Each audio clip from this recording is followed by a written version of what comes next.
Selamat hari Minggu, saudara-saudara yang kekasih, yang sudah mempersiapkan hati dan pikiran untuk pergi beribadah, bersekutu dengan Tuhan, dan menerima berkat Tuhan. Saudara, saya ajak kita untuk berdoa. Sebelum mendengarkan firman Tuhan, kita berdoa. Damai sejahtera yang melampaui setiap akal dan pikiran manusia menyertai saudara-saudara sekalian di dalam Kristus Yesus Tuhan kita yang hidup itu. Amin. Firman Tuhan buat kita dari Efesus pasal 4 ayat yang ke-25 sampai ayat yang ke-30. Karena itu buanglah dusta dan berkatalah benar seorang kepada yang lain, karena kita adalah sesama anggota. Apabila kamu menjadi marah, janganlah kamu berbuat dosa. Janganlah matahari terbenam sebelum padam amarahmu. Dan janganlah beri kesempatan kepada iblis. Orang yang mencuri, janganlah ia mencuri lagi. Tetapi baiklah ia bekerja keras dan melakukan pekerjaan yang baik dengan tangan sendiri, supaya ia dapat membagikan sesuatu kepada orang yang berkekurangan. Janganlah ada perkataan kotor keluar dari mulutmu, tetapi pakailah perkataan yang baik untuk membangun di mana perlu, supaya mereka yang mendengarnya beroleh kasih karunia. Dan janganlah kamu mendukakan Roh Kudus Allah yang telah memeteraikan kamu menjelang hari penyelamatan. Segala kepahitan, kegeraman, kemarahan, dan fitnah hendaklah dibuang dari antara kamu.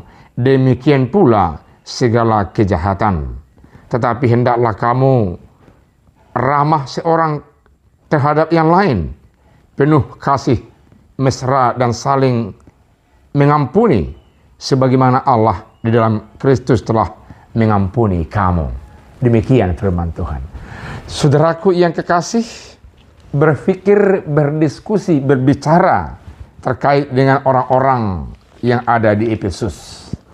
Mungkin banyak hal yang dapat kita pelajari, banyak hal yang dapat kita gali dan kita timba, lalu terapkan dalam kehidupan sehari-hari, dalam kehidupan berbangsa, dalam kehidupan bermasyarakat sehari-hari, dalam kehidupan menata jemaat yang telah dikuduskan oleh Tuhan.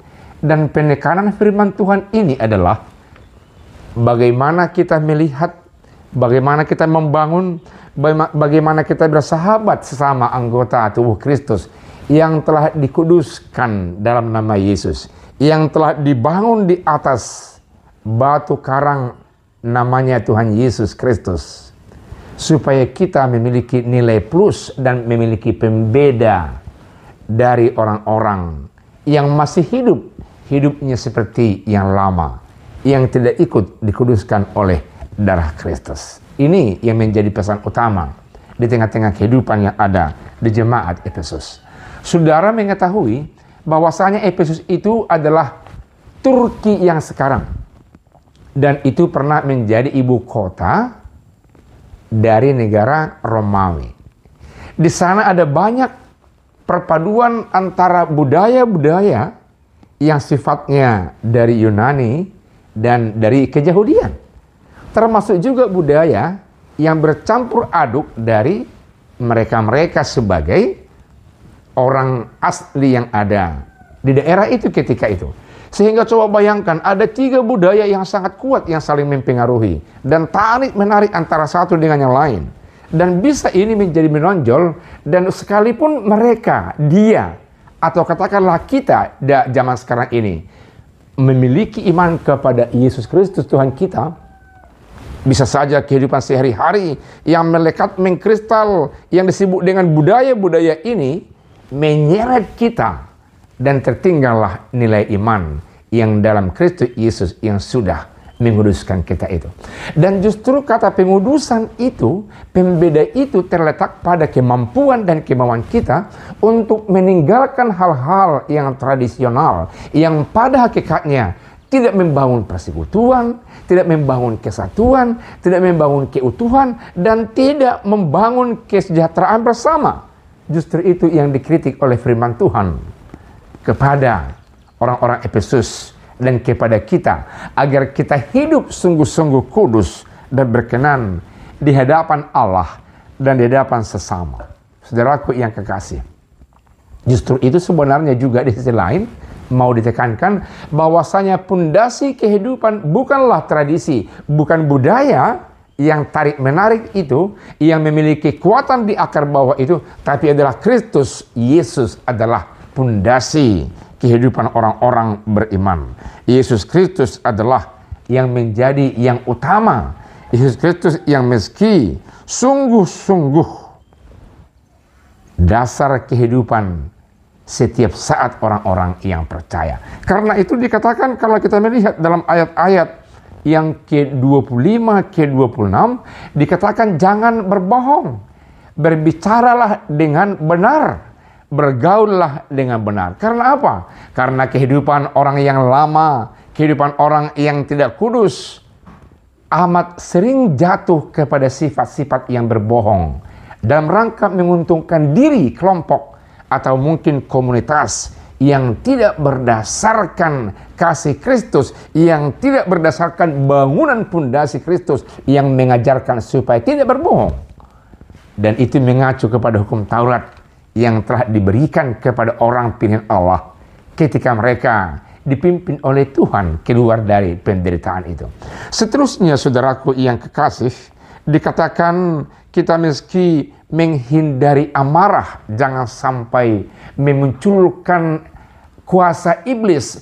Oleh karena itu jangan sampai matahari terbit setiap orang yang terkadang tergoda dengan keinginan daging atau kekuatan dagingnya, oleh karena ketegangan antara suku bangsa, oleh karena ketegangan di masyarakat yang berbeda tadi latar belakangnya, sehingga terlontar amarah-amarah yang mendukakan, yang melukakan manusia, yang melukakan hati Allah, yang melukakan hati Roh Kudus. Diingatkan oleh firman Tuhan, jangan sampai matahari terbenam. Saudara harus saling mengampuni dan saudara harus merekonsiliasi antara satu dengan yang lain. Jangan mencuri. Jangan mencuri yang dalam kaitan ini, jangan mengambil yang tidak bagianmu.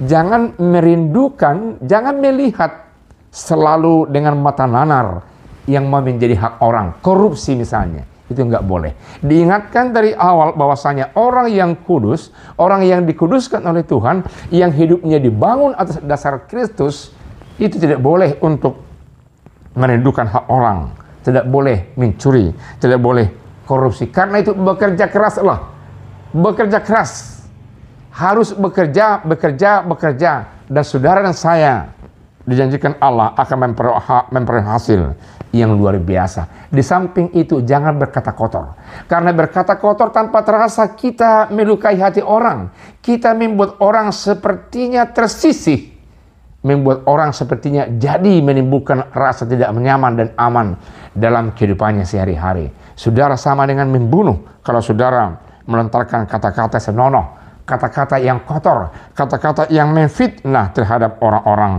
yang ada di sekitar kita. Dan yang terakhir dikatakan, kehidupan orang yang dikuduskan itu janganlah menyimpan akar pahit, janganlah pendendam, janganlah pemfitnah.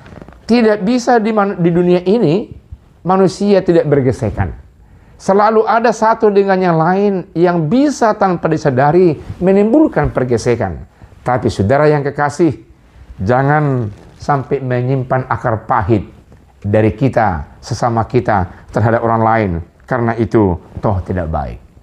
Yang terakhir, sikap dan sifat kehidupan orang yang dikuduskan itu, orang yang sudah hidup di bawah kuasa Kristus itu, dikatakan oleh firman Tuhan, meski ramah, memiliki sifat hospitality yang terasa selalu menyegarkan, terasa selalu merangkul, terasa selalu mau ingin menciptakan suasana damai dan sejahtera untuk bersama-sama.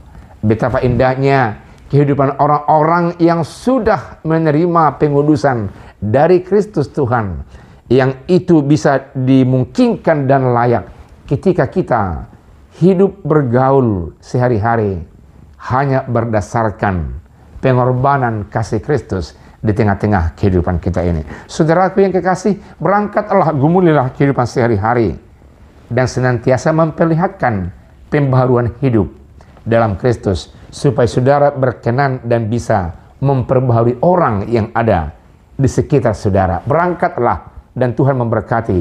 Amin. Kita berdoa. Terima kasih firman Tuhan yang mengingatkan kami bahwa kami sudah hidup dalam kehidupan yang baru, dan kami harus terus menghidupinya dan terus memperbaharui agar dunia ini tetap terasa dunia yang baru. Kami akan lakukan bersama Kristus firman yang hidup yang memperbaharui ini. Dalam nama Yesus kami berdoa. Amin.